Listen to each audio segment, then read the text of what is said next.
বাংলাদেশের ইতিহাসে আমি মনে করি যে মাইলস্টোনের যে ঘটনাটা এটা সবচেয়ে মর্মান্তিক দুর্ঘটনা। কারণ হচ্ছে এখানে আহ, সবচেয়ে বড় দুর্ঘটনাটা কবলিত হয়েছে শিশুরা, যে শিশুরা জাতির ভবিষ্যৎ।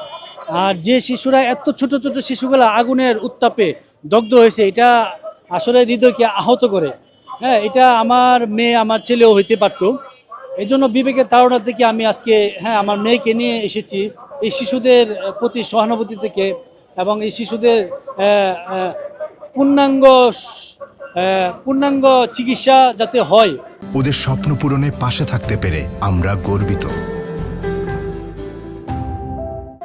এবং আপনার সুচিকিৎসা যাতে হয় এটার দাবিতে, এবং যারা আপনার নিহত হয়েছে তাদের যাতে তাদের ক্ষতিপূরণ তো কোনোভাবেই সম্ভব না পোষায় দেওয়া, এরপরও যাতে তাদের পরিবারকে সর্বোচ্চ ধরনের ক্ষতিপূরণ দেয় সেই দাবিতে আমরা এসেছি। ইভেন আপনার বিমান দুর্ঘটনা যাতে পরবর্তীতে না হয়, কারণ হচ্ছে বিগত 2010 সাল থেকে এ পর্যন্ত 8বার বিমান দুর্ঘটনা ঘটেছে। আমরা আর কোনো বিমান দুর্ঘটনা ঘটতে চাই না। প্রশিক্ষণ বিমানের ইয়াটা যাতে আমরা নিরাপদ জায়গায় যাতে এই ধরনের ইয়া হয়, এবং রানওয়ে যাতে নিরাপদ জায়গায় স্থানান্তর করা হয় সেই দাবিতে আমরা আজকে এখানে দাবি তুলেছি।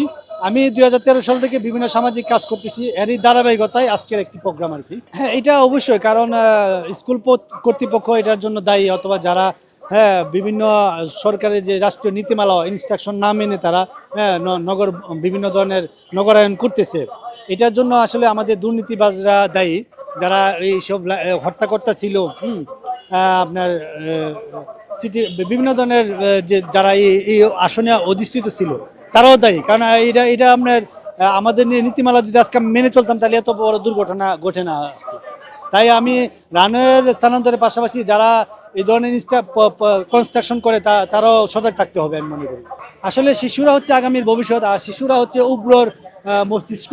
কারণ তাদেরকে আমরা সুন্দর ভবিষ্যৎ যদি বিনির্মাণ না করতে পারি তাহলে আমাদের বাংলাদেশের ভবিষ্যৎ অন্ধকার।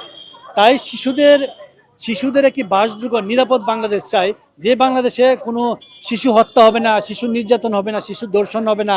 হ্যাঁ, তারা পড়ার পরিবেশ পাবে, তারা খেলার পরিবেশ পাবে, সুন্দর একটা মাঠ পাবে। হ্যাঁ, তাদের চমৎকার একটা পরিবেশ আমাদের আমাদের আমাদের এই সরকারের উচিত একটা একটা বাসযোগ্য একটা নিরাপদ বাংলাদেশ গড়ে তোলা, শিশুদের জন্য বিশেষ করে। কারণ হচ্ছে শিশুরাই আমাদের আগামীর ভবিষ্যৎ, তারা যদি নিরাপদ না থাকে তাহলে আমাদের বাংলাদেশ অন্ধকার। এই জন্য আমি শিশুদের বিশেষ করে শিশুদের অধিকার নিয়ে প্রায়োরিটি দিচ্ছি, শিশুদের অধিকার নিয়ে কথা বলতেছি।